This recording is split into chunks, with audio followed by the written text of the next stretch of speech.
it's invisible labor. It's unpaid labor. And at the end of the day, who is bearing the brunt of that? Women and women of color, even more so. So we're going to deep dive on this idea that it doesn't have to be this way, but we're going to talk about our own experiences, and it might get a little touchy. We don't even quite know where we're going to dive into this.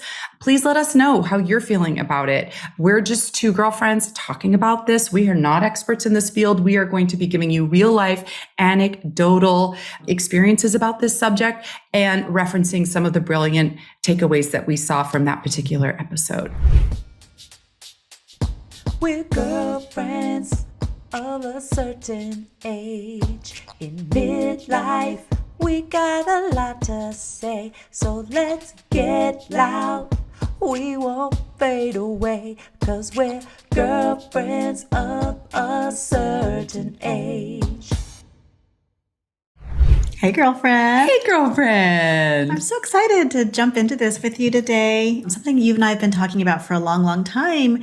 This idea of caregiving, burnout, being part of the sandwich generation. And you and I both got inspired by Glennon Doyle's podcast, We Can Do Hard Things, where she talked about just this. Mm-hmm. And so this is not a rehashing, obviously, of that episode. Go and listen to it. We'll even have a link down in the show notes, because they did a brilliant job of it, but it inspired so much of us in our real lives and things that we're seeing right now. Yes. I listened to that pod and it just was like such a good jumping off point for what you and I discuss all the time. And we know that you girlfriends of a certain age are most likely juggling the same things. You may have children still in your house. You have aging parents and other aging relatives or people you love dearly. And it really is a sandwich. Or what Ai-jen Poo said, who was the guest on the Glennon Doyle episode, she actually said she didn't think sandwich generation was really truthful enough. She said it's the panini generation because you're squeezed. And that pressure and the heat. The pressure and the heat. From all those things. And then what gets squeezed out? Us. Well, and how incredibly unprepared we are as a culture and as individuals and as families. And so I think that's the other thing that makes me a little like, is that most of us are woefully unprepared for the level of care that we personally may need, our loved ones may need, whether through illness or disability or surgery, sudden surprise things. And what I love that we want to remember, and what Ai-jen Poo points out, and she's an incredible advocate and activist in this arena, is it's not our fault. It's not our fault. And we have internalized caretaking, domestic care, domestic labor to be this personal endeavor that we all kind of have to suffer alone through. And it doesn't have to be that way. So the big aha takeaway I have from that episode that I want us to riff on and then expand upon is that caretaking for both children and elders and everyone in between for that matter should be infrastructure. Oh my gosh, yeah. It should be just as important as our roads and our bridges and our defense. It should be absolutely baked in, and that there are actually unfortunate ways that it has been left out because it's invisible labor. It's unpaid labor. And at the end of the day, who is bearing the brunt of that? Women and women of color, even more so. So we're going to deep dive on this idea that it doesn't have to be this way, but we're going to talk about our own experiences, and it might get a little touchy. We don't even quite know where we're going to dive into this.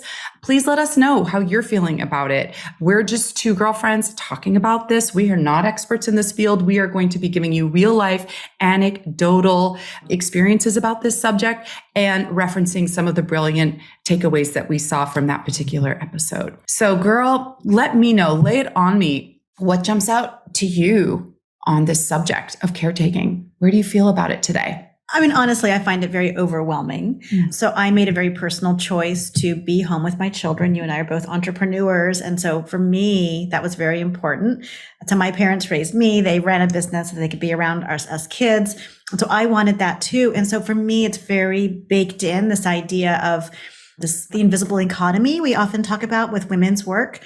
that I always knew my husband would need to hire 3 people to replace the work that I do, right? In terms of raising the children and personal chef, cleaning and person, emotional caretaker. That so much of that is baked into what I do. And there's no dollar amount put upon that, but I always knew I wanted to provide that and sort of like that infrastructure in my own family. But then when I would get sick, or I remember, I launched my business, I had no help. I had no babysitter. I had no extra access to extra funds to hire somebody. It was really tight and intense. And here I am trying to run a business. I remember things would happen. I would need to go to a meeting. Who is going to watch my baby? And oftentimes I would take him with me. And I just made that my brand. Like, you get me, you get the kid. Yep. And so I remember these moments of incredible stress. And then I remember too, when I was pregnant with my second child, my mom had surgery. And there was no one to help take care of her. She was immobile. And here I am, newly pregnant, and I've got a 4-year-old with me. And I just remember I wanted to show up for my mama, wanted to be there. Mama's listening right now. I love you, Mom. I'm so glad I could do that to help you and support you. But then I also could feel like the panini. I felt it. Oh my gosh. And Ayan Poo talks about how they are really trying to move the needle around exactly what you explained with your mother. Here you are caretaking with 2 kids now, but wanting to show up for your mom and give her care. And she's working on getting 12 weeks paid family medical leave so that someone in your position would actually be able to manage that, be able to get paid so that you could cover whatever it is you need in the other areas of your life so that you could help your mother with dignity and that she could recover with dignity. But to your point, instead, you're scrambling, and I'm sure you made it work, but I'm sure it was the hustle of your life. It totally was. It absolutely was. And this happens to so many of us. And it's not a unique story or a special story. I'm just one of just millions of women. Oh, yeah. And we all have our own story with it. And there are more stories coming. Yes. Too. Well, in my story about just like right now is I have quite a bit of elder care baked in, as well as my 2 teenage boys that require a whole lot of mental and physical caretaking still, more on the mental these days. Woo! And then my husband's father is a widow, so he also has low vision. So we really are there for him. We have to be there for him. And he's actually incredibly independent in his own way, but we are his lifeline and we recognize that. And then my mom and dad also are starting to have some senior needs, and my mom had to step up and be in the role of caretaker more. So I help alleviate her with my father, but then I also make sure to give some time for her to help take care of the caretaker. Oh my gosh. It's amazing to So, do that. right, we can see how many concentric circles there are, that it's not just about the people who need the care. The caretakers need care so they don't burn out, so that they don't get maxed out, because then their quality of life is going to suffer, and their dependents who need them at the end of the day are going to feel that. So we're so interconnected in this. And I feel that panini on the daily. And I'm from a place of privilege where, like you, I have a flexible job, so I can make it work. But I'll admit lately, I'm so stretched. There are days where I'm, okay, at any given moment, who needs me right now? What can I be doing in service to someone else? And then it's like, okay, caretaker, you're on the edge of your own needing care. And I sit in a place of privilege. I'm not working 12-hour shifts. I still feel that squeeze. So I can only imagine those women, majority speaking, but there are more men having to do this now too, but women, and specifically women of color, who have the same parent needs, but who are working round the clock and have children. It's bananas.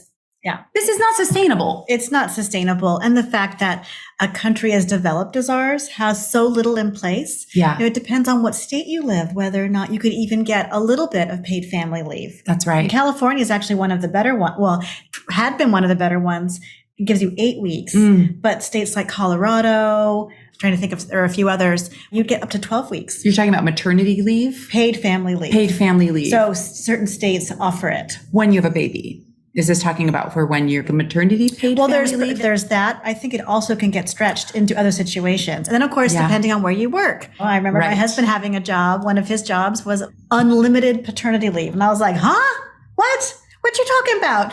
And he took very little of it because he felt this pressure to be at work and be hustling and do the thing. That's a really good point. Even if the individual company allows it, our normal United States structure doesn't. And what would the culture have been if he had disappeared for 6 weeks? I actually don't know. Would it have been totally cool, or would it have been stressful or somehow hurt his career? We'll never know.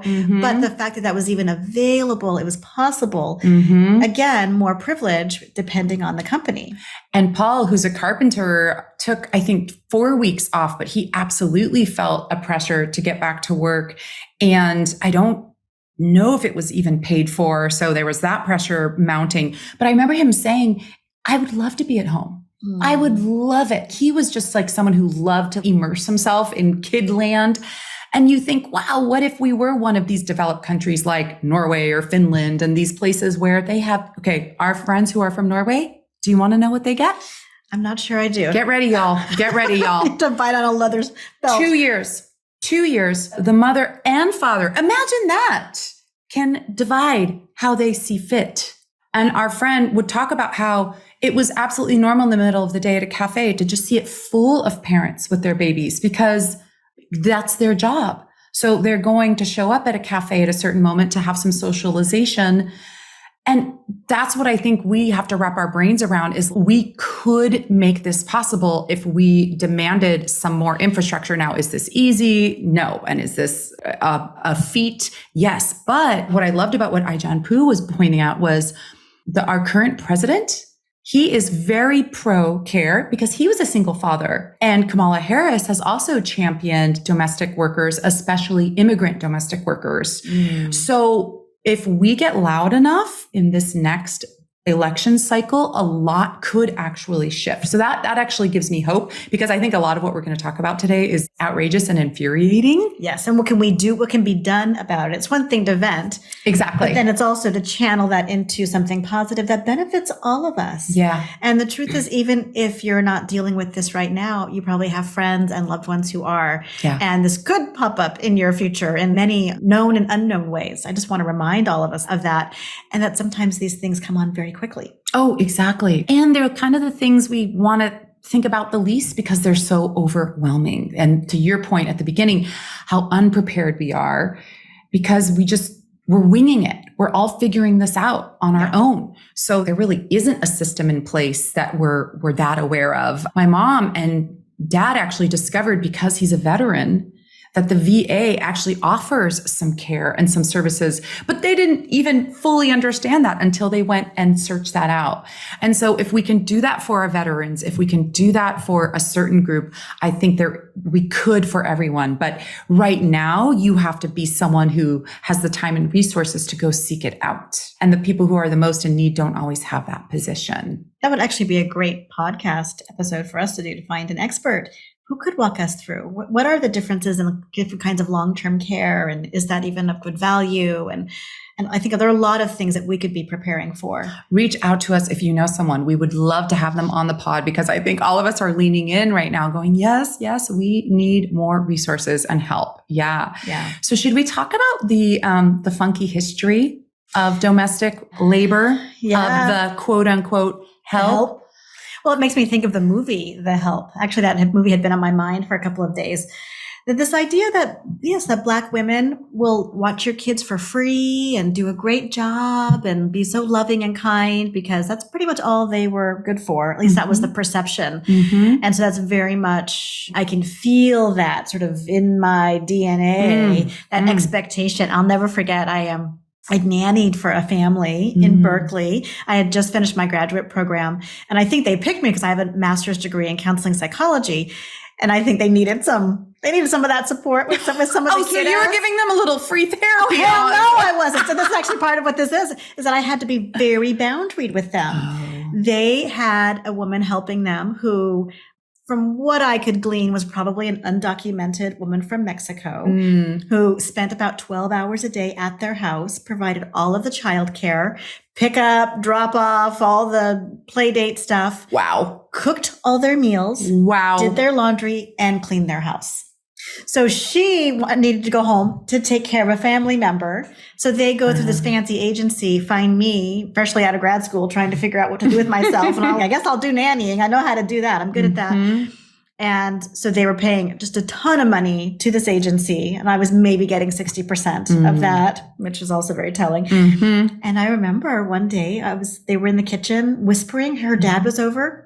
And I had put the baby down for a nap, and my job was just to hang out and wait for the baby to wake up. And I could hear the dad say, well, you've got that girl in the other room. Get her to do it. That girl. That girl. That girl. Yes, it's a white family. And so that brown girl sitting in their living room reading a book. I don't know what I was doing. And about an hour later, the wife tentatively comes out. Well, since you're not doing anything, I was thinking, could you just sweep the kitchen? Well, because I had that time and I heard Dad whisper badly, I was actually already prepared with my boundary. And I said, I'd be happy to help you out this one time. I'm obviously just here to help you with the children, which I love doing. It's been going so well. And I'm not a housekeeper. And I even made a joke like I'm the worst housekeeper in the world, which actually is not even. You should have just started fake. You should have just started sweeping the dust all over their furniture. Here you go.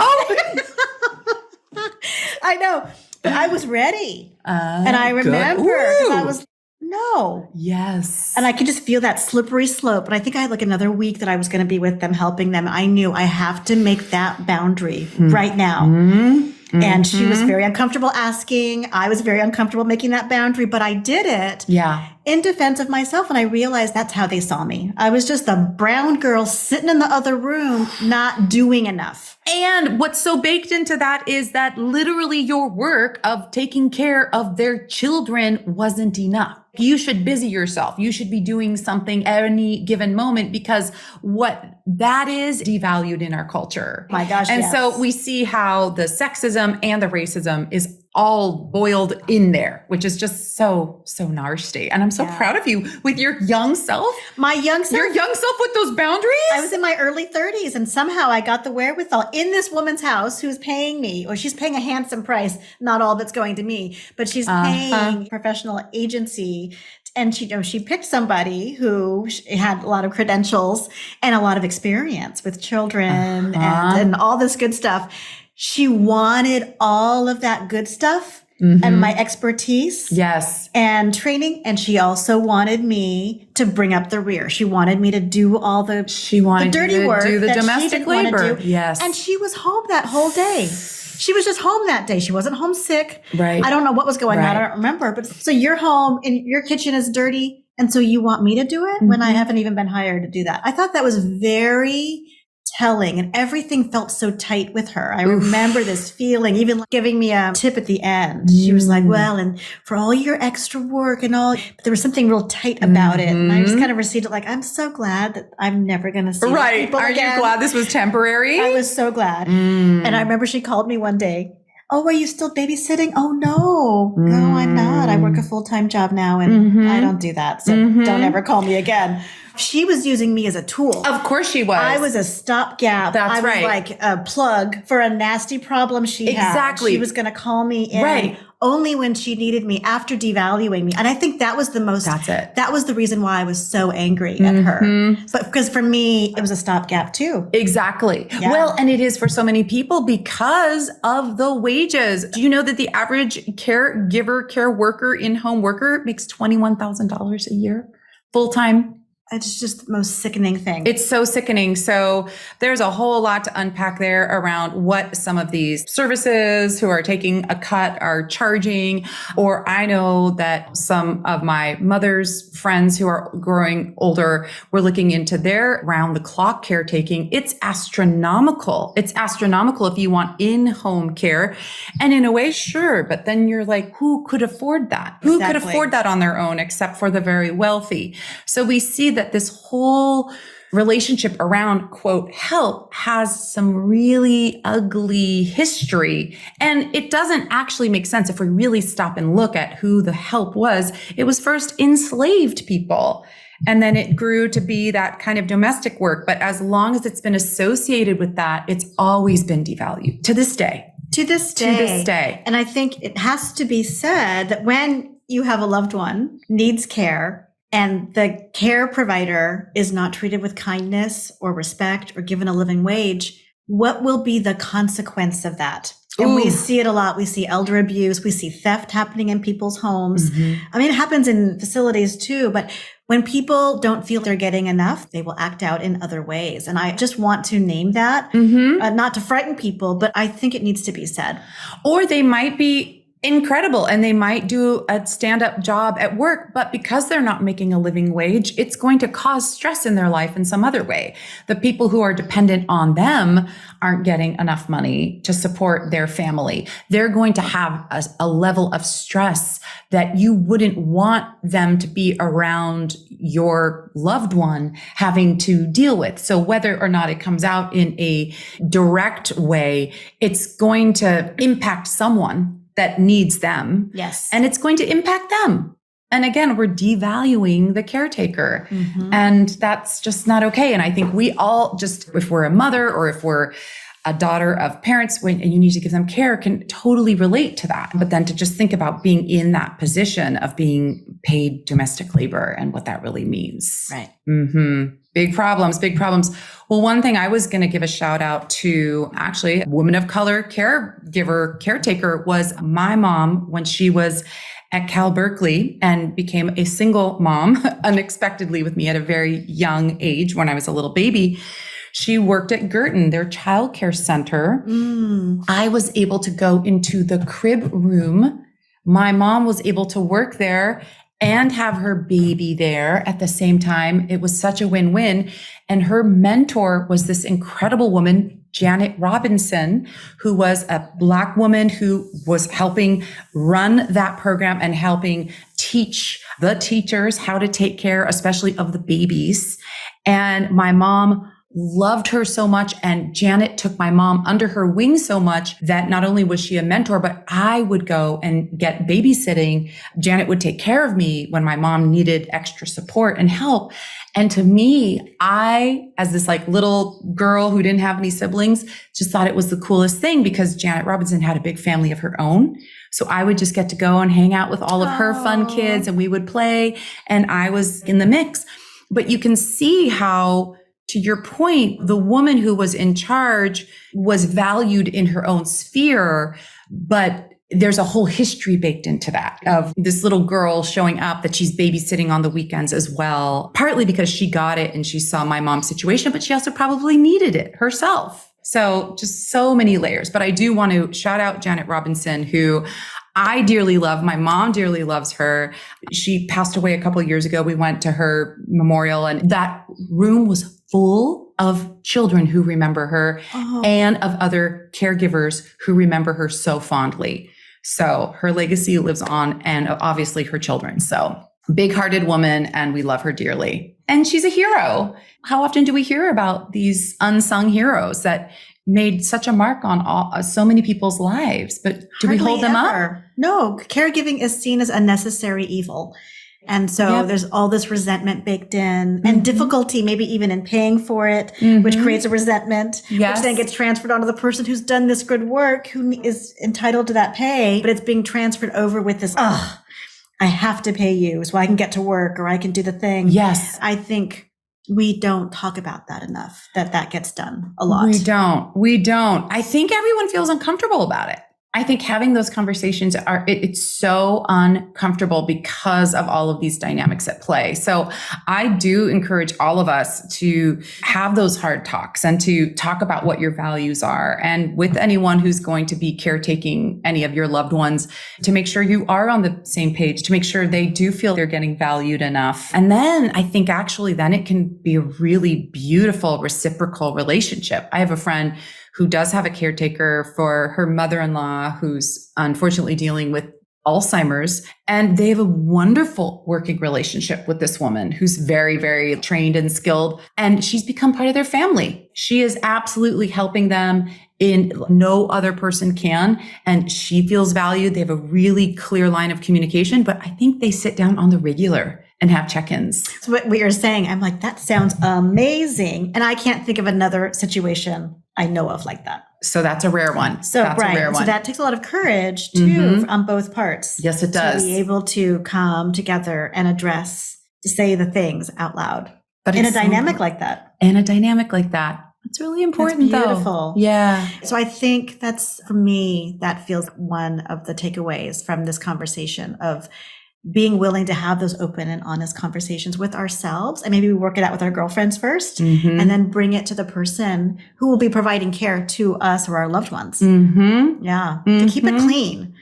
Yes, keep it clean and recognize that these greater forces in the history and the racism and sexism, how it's all baked in and how that discomfort isn't yours alone. It's part of our structure. And in our hierarchy, we value certain people more than others. And just the hierarchy itself, the caste system, if you will. So just recognizing that to have that leveled conversation, if you have a little bit of that discomfort, that actually means that you're recognizing that there are these dynamics. So just really trying to reach that person on that level. It's funny. I feel like I want to bring this up as a different part of domestic cares. We have cleaners now. We have cleaners who come twice a month. We have had them now for, I want to say 5 or 6 years. It has been a game changer. I am not going to lie. I value those women so much. There was so much friction in my household around who's cleaning, and ding, ding, ding, guess who was doing it all? And I was becoming so bitter towards my husband, towards my sons, towards our dog. I mean, all of it. I was just so pissed about it. And all of a sudden I realized I was at a breaking point and I was, oh, wait a minute. What if we don't eat out a couple more times? Maybe we can save this. And then we got connected with this incredible woman. And so my relationship with her at the beginning was so awkward. So I felt so weird. I had never grown up having anything like that. So I was overcompensating. I was cleaning before they came over to clean. It was a whole weird dance I did around being okay with allowing in that help, but then also doing it in a way that felt we were actually going to pay them enough. So it's funny, after they were with us a year, I gave her a raise. And her daughter, who sometimes helped her, was like, thank you. I can't tell you that my mom struggles with that. She worries, can I ask for that?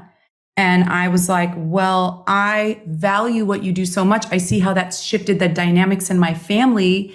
And this little bump that I can provide them was a big deal. Wow. So now I make sure to give them just a little raise whenever we can every year, because that lets them know we value you and our house is clean and the relationship is clean. And the relationship is clean. But I was so awkward about it at first. I didn't know how to handle it. So I guess I'm saying too, you might be someone who feels uncomfortable like me and sort of overcompensates and doesn't know what to do.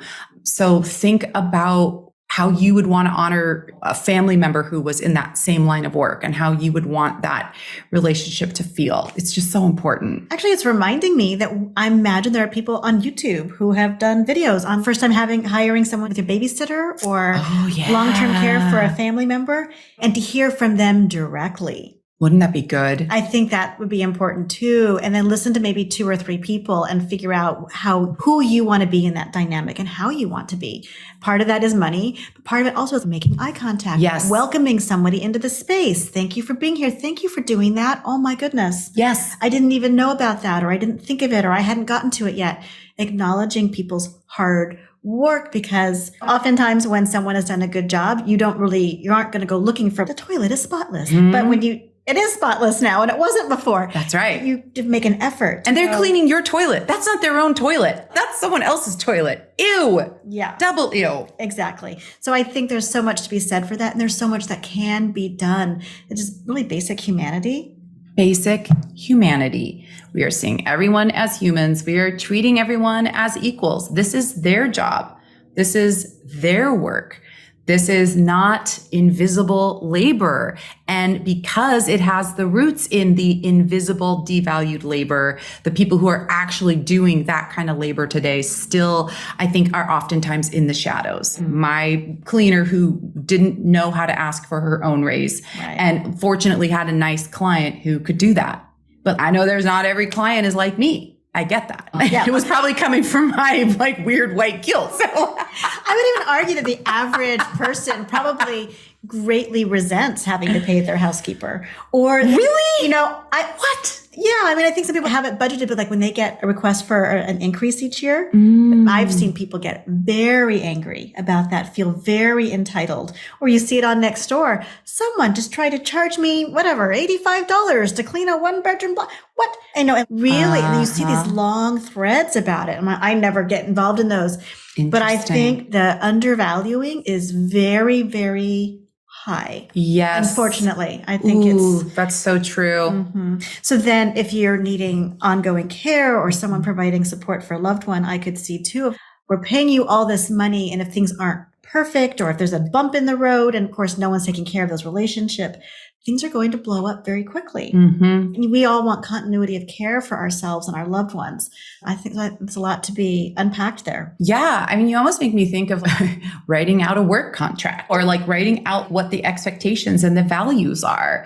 But it's a weird dance. So not everyone knows how to do that. But I think that's really important and that they should absolutely have a say in it as well. And there probably are a lot of organizations that do that, but there's a lot of people who are vulnerable. There's a lot of undocumented immigrants. There's a lot of people who don't have full English at their disposal and they can't advocate for themselves. And so you just want to be really mindful of not taking advantage of people who are vulnerable. And again, it's just our wonky system that when we should have those safeguards in place for our most vulnerable, they aren't always there. So I am actually optimistic if we actually have some people in charge right now who might really be able to honor these things that we really could. We really could build some actual caretaking infrastructure. Can you imagine if there was just a beautiful system that was as beautiful as our bridges out there that we could look at and go, wow, we made this. And wow, we're honoring this. And also it needs a little repair. Or, that one system that we thought could hold everyone up didn't actually work out. Let's go and revamp it.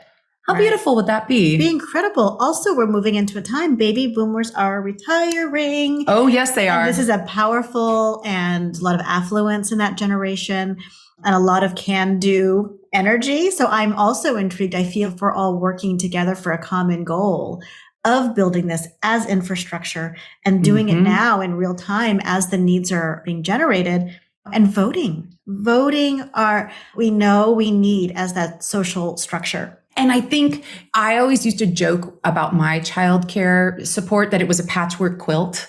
And I feel now I have that a little bit with the elder care, that we've got all these different people and you almost take pride in it. And you need your support. You need your people. You need your patchwork quilt.